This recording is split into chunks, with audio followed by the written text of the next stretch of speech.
যেন ব্যস্ত না হই। এই কৃষ্ণ কথা একমাত্র কথা, কৃষ্ণ কথাই একমাত্র কথা যেটা জীবের শ্রবণীয় এবং জীবের কীর্তন করতে হয় সদা সর্বক্ষণ। এটাই যার জন্য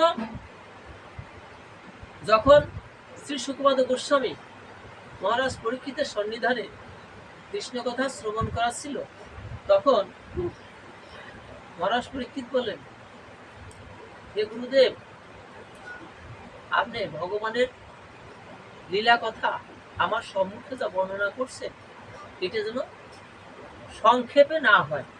তার কারণ আপনি ভেবেছেন যে আমি ক্লান্ত, পরিশ্রান্ত, আমি ক্ষুধার্ত, আমি নিদ্রাগ্রস্ত। না, আমি কোনোটি না। আমি আহার করি নাই, তাতেও আমি ক্ষুধার্ত নই। কারণ আপনার মুখ থেকে যে কৃষ্ণ কথারূপ অমৃতের সুধা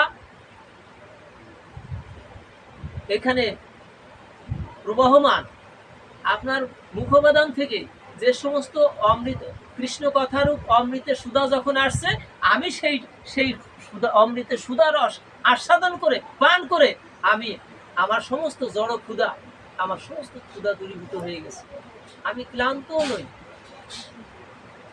এবং এই কৃষ্ণ কথা শ্রবণের পিপাসা, এই পিপাসা আমার আরো উত্তর বৃদ্ধি প্রাপ্ত হচ্ছে। আপনি সংক্ষেপ করুন, কারণ কৃষ্ণ কথা কে শুনতে না চায়? এই জগৎ সংসারে যারা বিষয় তৃষ্ণাহীন, জগৎ সংসারে যারা বিষয় তৃষ্ণাহীন, তারা কৃষ্ণ কথা শ্রবণে তাদের আনন্দ, কৃষ্ণ কথা কীর্তনে তারা আনন্দ পায়, কৃষ্ণ সেবা করে তারা আনন্দ পায়। আর এই জগৎ সংসারে যারা ভবরোগগ্রস্ত, ভববেদিতে আক্রান্ত হয়েছে, তারা এই ভববেদি থেকে মুক্তি পাওয়ার জন্য তারাও কৃষ্ণ কথা শ্রবণের পিপাসু। জগৎ সংসারে আমরা ভববেদিতে কিন্তু আক্রান্ত হয়ে গেছি, ভববেদিগ্রস্ত হয়ে পড়ছি বাবা। এই ব্যাধি কিন্তু ওই এমবিবিএস ডাক্তার দেখাইলেও এই ব্যাধি থেকে মুক্তি পাওয়া যাবে না।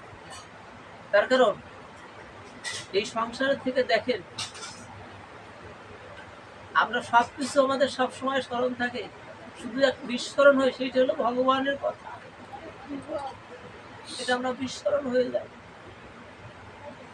আমরা সমস্ত কর্ম পরিপাটি করে করার চেষ্টা করি, কিন্তু আমার ভগবানের কর্মটুক করার মনটা পরিপাটি করার মতো মন, ওই কর্মে আমার মনটা ডুবছে না। যদিও আমি মন্দিরে যাচ্ছি, আমার মন মন্দিরের ভিতর দাঁড়াচ্ছে না বাবা। মন দৌড়ে বেড়াচ্ছে, চঞ্চল হয়ে দৌড়ে বেড়াচ্ছে।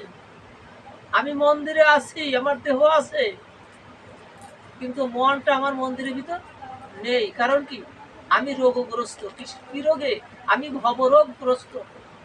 এই ভববেদিতে থেকে মুক্তি পাওয়ার জন্য ভগবান বলল যে একমাত্র পথ হচ্ছে যে তুমি সর্বক্ষণ তোমার এই চঞ্চল মনকে বশীভূত করার জন্য একমাত্র হরিকথা, কৃষ্ণ কথা শ্রবণ করো, কীর্তন করো।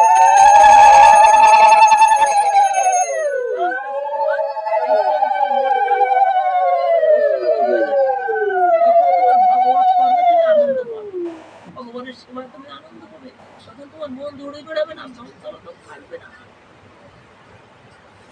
এই ভববেদি থেকে মুক্তি, যারা ভবরোগগ্রস্ত তারাও চায় মুক্তি পেতে। অতএব আপনি কৃষ্ণ কথা বলুন, ভগবানের লীলা কথা আমার সঙ্গে বর্ণনা করুন। আর যারা ইন্দ্রিয় ভোগ বিলাসে লিপ্ত, যারা ইন্দ্রিয় সুখে সুখী, ইন্দ্রিয় ভোগ বিলাসে যারা লিপ্ত রয়েছে, তারাও কৃষ্ণ কথা শ্রবণ করতে চায়। তারাও কৃষ্ণ কথা শ্রবণ করতে করতে করতে করতে এক সময় কি হয়, যে সমস্ত ইন্দ্রিয়গুলি তার এই সুখ বিলাসে মেতেছিল, সেই সমস্ত অর্থাৎ কৃষ্ণ বহির্মুখী হয়ে ইন্দ্রিয় সুখ লালসে যারা যে যে সমস্ত ব্যক্তি ডুবেছিল তারাই এক সময় এই কৃষ্ণ কথা শ্রবণ করতে করতে, হরি কথা শ্রবণ করতে করতে এক সময় তাদের ইন্দ্রিয়গুলো এক সময় কৃষ্ণ উন্মুখী হয়ে ওঠে। অতএব আপনি এই কথা সংক্ষেপ না করে আপনি আরো বিস্তারিতভাবে আমার সম্মুখে এই হরি কথা কৃষ্ণ কথা